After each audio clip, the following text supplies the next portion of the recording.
What's good, everybody? It's your boy, O'Shea Duke Jackson, back at it again with another episode of the Celebrity Junk. Guys, I really want to have a conversation about making money, being affluent. And for most of us who come from nothing, we know in order for you to get something, it's a long path. There is no such thing as getting rich overnight unless you win the lottery or unless you steal or unless you scam. And in those cases, you're going to go to jail. But it takes a lot to be you as a man, especially as a black man, any man. But it takes a lot to be you. Think about where you've come from. Just the things you had to do every day if you're a top performer. You're showing up there when you're not feeling well. You're showing up there when you're tired. You're showing up there when you are feeling well. And you're putting in that work every day, just like going to the gym or something like that. You're always showing up to be you. And there are a lot of bad habits you're going to have to drop and people that you have to drop in order to be you, because you don't need many distractions. But the problem is that once you get to where you're going, and when you start wanting to make relationships and friendships and even romantic aspirations, you don't require people that are like you to be a part of your life.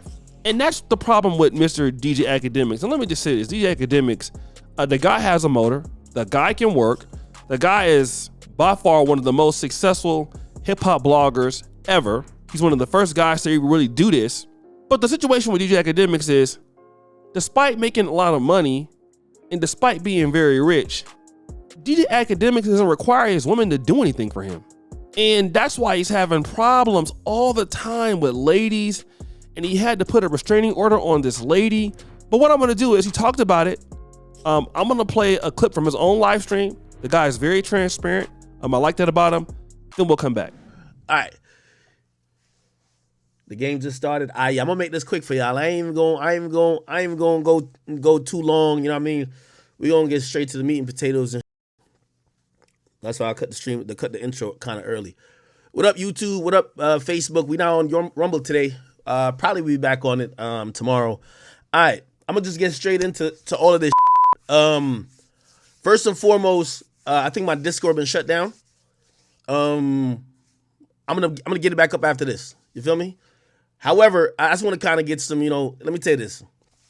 I'm gonna say something which y'all have heard me say before, but I'm gonna keep saying this constantly. Before anybody ever expose me, I'll expose myself and that other person. Nobody could ever expose me about nothing in life. And, I've protected people, especially because I know I'm a public figure, and I don't care if they say left, right, good, bad, anything about me. But, at some points it kind of get too far. And when obviously it gets into the public sphere, you got to start, me, I'm very honest with my audience. So I'm going to just keep it a beat. First and foremost, I just got back from getting a restraining order against an individual that I used to be with. All right. I had to get a restraining order against, and by the way, first and foremost, I want to start by apologizing, because through everything I'm going to say, I'm taking full and complete accountability that all of these things, no matter how crazy it sounds, is the byproduct of me making wrong decisions when picking a woman to deal with. 100%. So I want that to be the backdrop for y'all to know that this isn't feel bad for act time. This ain't feeling bad for act time. This is, just like y'all have held me accountable for a lot of things. This is for y'all to be like, yo, you got to pick better women, right? Y'all have seen other instances with me, with previous women, where, shit just always went left. I'm going to give you a brief explanation, not everything, but I'll give you pretty much some of the important parts. So today, an individual took the liberty to, I think go in my Discord and start, putting out certain things that they felt, and by the way, let me not go on tangents. They felt that could affect me, right? And these things include a lot of things that ain't true. But this is an individual who's been trying to play the game of, if you leave me, I know you a public figure and I'm a woman, so I'm going to hold those things against you. And I'm just trying to say, this is why the stream is called Free Akademiks, because I'm going to be honest, I feel a sense of relief with now everything public, because now I could actually just speak on it and tell the truth.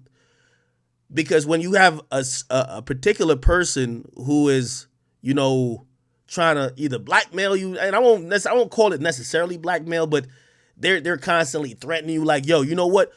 I'll make people think blah, blah, blah, blah, or yo, you know, whatever, to help ruin your public image if you don't stay with me, if you don't do this or you don't do that. You know what I mean? That type of stuff can't be tolerated. You know what I mean? I've always said we can't negotiate with them type of that. But it also gets complicated because it's a relationship. Anyway, I want to give some quick timelines. And I'm going to get to the meat and potatoes, and then I'll probably add some ancillary things. So today, the person somehow, this is my house. It's like 4 stories. It's big as hell. I have a whole basement, which is just huge. And I have multiple other floors. I have 2 offices in here. So this person just been intrusive too much. If you ever been with a girl, there's certain limits that, you know, and by the way, I've never spoke on these things because, you know, when you in some type of situations, and you're dealing with someone that's not a public figure, they're gonna ask you like, yo, bro, please, could you not embarrass me? And I'd rather take the blame because I know I signed up for this life. But again, I'm only addressing these things because this person has thrusted everything into the public. So let me give you the context. I've been dealing with somebody that I met over a year ago, a little bit over a year ago, year and a month ago. That's been like just super obsessive. I think they think being in a relationship means they control me. I'm gonna just be flat out and frank. I don't believe that. I believe most of their motive in what they see is mostly opportunity. They're like, okay, I got with this guy. He got a lot of shit. I want to make sure that I'm here, and I want to somehow secure me being here and everything else that could be a threat to me being here. You know, so obviously possessiveness come into play. Now, I'm gonna tell you some ways how that manifests. And by the way, I'm gonna give that has nothing to do with the events today, but it got to give you the backdrop of what I've been dealing with, which I've never shared with y'all. Y'all all know I have a Lamborghini. I have some rear exotic R8. I got another crazy car. I got mad cars. This person putting mad trackers, like some police, on all my vehicles, trying to make sure they could clock my whereabouts. And really, you know, to be very fair, she was doing it saying, well, I could know if he's at a hotel with a chick or something like that. Also, I'm going to give another very broad disclaimer. I think after I tell a story, I only want you to take one thing away. All right, at least I keep it real. Y'all probably going to say I'm a piece of and I admit I'm a piece of but I'm going to give it all, okay? As I said, I'd rather y'all just be like, damn, you a piece of but some of these things don't justify, you know what I mean? Like, whether you love somebody or whether you're in a relationship with somebody, you can't really take advantage of these things to try to, like, you know, hurt them in certain ways. So anyway, this person put trackers in my car, always trying to get my phone. Like, I got mad computers in here, always trying to sneak into something, trying to read my emails, read my mail. Anytime you got a woman that's with you that's, you know what I mean, just kind of all in your business, you know what I mean, for whatever reason, it's usually nothing good that's going to come out of it. Also, secondly, and this is where I also take it, I always take blame for this. I usually begin with these chicks, they don't got nothing to do. They wake up in the morning, the house is made, we got maids, we got all type of they got nothing to do than look up and just look at me and say, this is my focus all day, every day. Remember what I tell y'all? Idle mind? Like, I've been even telling myself this, man. Sometimes these chicks need a job, bro. Idle mind, they don't do nothing but indulge in the devil's playground. So that's my fault, though, because that's the chicks I'm choosing, right? Anyway, I'm having a person who's doing all of that. I'm also a person who's, you know, for whatever reason, because I don't know how she gets down normally where she's from, she feels the appropriate way if she sees some infidelity is for her to show up, jump on girls, beat them up. You feel me? Like, there was a situation I was at, like, this is the first time I realized she had a tracker on my car. I'm at, like, the Cheesecake Factory just getting drinks. Come out, shorty parked right next to my car. I'm like, oh, damn. So guys, you heard what he said there. Let me just talk about this. And this is something that a lot of men need to understand.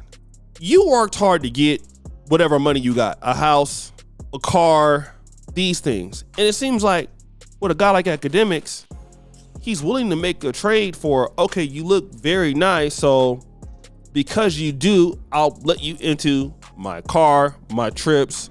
I'll spend the money that I've worked so hard to deal with. Like, if I didn't have this money or this level of intelligence, you wouldn't deal with me. But since you are gonna deal with me, it's an even trade, and it's not. He even talks about it like, yo, the girls that I deal with, they don't even work. They just hang around me all day. It's because one part of him has developed, which is, the guy is astute. He's a very bright man. He's a very hard worker. But on the other hand, he doesn't require the women that comes into his life to be anything like him, which is why time and time again, he has these problems. So then what was the point of getting rich just to be dealing with ladies that will give you problems? And this is what, a lot of guys got to understand, like the financial side of you have to develop, but also you have to develop socially too. And academics is well aware of the red pill. He's made criticisms of the red pill. He understands female nature. He's been on, like the guy's not, he understands how it works. He has rapper guys that understand how it works. And yet he's still making the same mistakes. Now he is a younger man too. Still, he's in his mid 30s, so he's a young guy. But this is what a lot of guys have to understand. Just because you have access to these ladies, you still gotta run a tight ship. Like the girl deleted his Rumble account. The girl is spreading all these crazy things about him out there. He's already a guy from a lot of celebrities don't like him as it is. So now you have Blueface, talking about him now, and it's just not worth it to work so hard and then get with somebody who's that lame, dare I say, just because she looks good. But these are the kind of guys that they're dealing with ladies that look good, but they have nothing to offer, and they're okay with that. And that's not an equal exchange. It's not the same. So guys, what do you think? It's your boy, O'Shea Duke Jackson, back at it again with another episode of The Celebrity Junk. Appreciate you for all that you do. Subscribe to the bell. We're out.